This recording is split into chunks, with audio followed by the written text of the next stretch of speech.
রাস পূর্ণিমা মানেই কৃষ্ণ ভক্তদের সমাগম। রাসেই রাধাকৃষ্ণের ভক্তদের থাকে নানান কর্মসূচি। শুধু ঐতিহ্যবাহী নদিয়া জেলাই নয়, এখন রাস উৎসবে জেলায় জেলায় মেতে ওঠেন কৃষ্ণ ভক্তরা। তাই রাস পূর্ণিমা উপলক্ষে মালদা শহর জুড়ে শুরু হয় কৃষ্ণ ভক্তদের বর্ণাঢ্য শোভাযাত্রা। বুধবার সকালে মালদা শহরের বিএস রোডের চুরিপট্টি এলাকা থেকে শুরু হয় এই বর্ণাঢ্যময় শোভাযাত্রা। শ্রী শ্রী ব্রজযুগল এবং শ্রী শ্রী রাধাকৃষ্ণ ঠাকুর বাড়ির সদস্যদের উদ্যোগে প্রতি বছর এই রাস উৎসব উদযাপন করা হয়।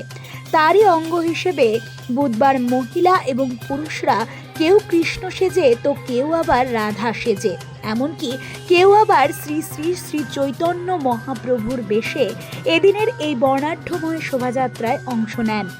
জানা যায়, শোভাযাত্রার শেষে রাত্রে ভোগ বিতরণ এবং আরও অন্যান্য কর্মসূচিরও আয়োজন করা হয় এই রাস উৎসবকে কেন্দ্র করে। শ্রী শ্রী ব্রজযুগল শ্রী শ্রী রাধাকৃষ্ণ ঠাকুরবাড়ি চুরুপুটি বিএস রোড, এটা দীর্ঘদিন থেকে চলছে। আর আমাদের চুরুপুটি নিবাসীরা ওই ভোরবেলা 1 মাস র্যালি করে, সেই উপলক্ষে আমরা রাসযাত্রা তৈরি করছি। এছাড়াও আরও অনেক ফেস্টিভ্যাল হয়, দেবদোল হয়, জন্মাষ্টমী হয়, অন্নকূট হয়। এই রাতে আমাদের প্রথমে শোভাযাত্রা বেরোবে, বেরিয়ে সন্ধ্যেবেলা কীর্তন হবে, তারপরে ভোগ বিতরণ হবে,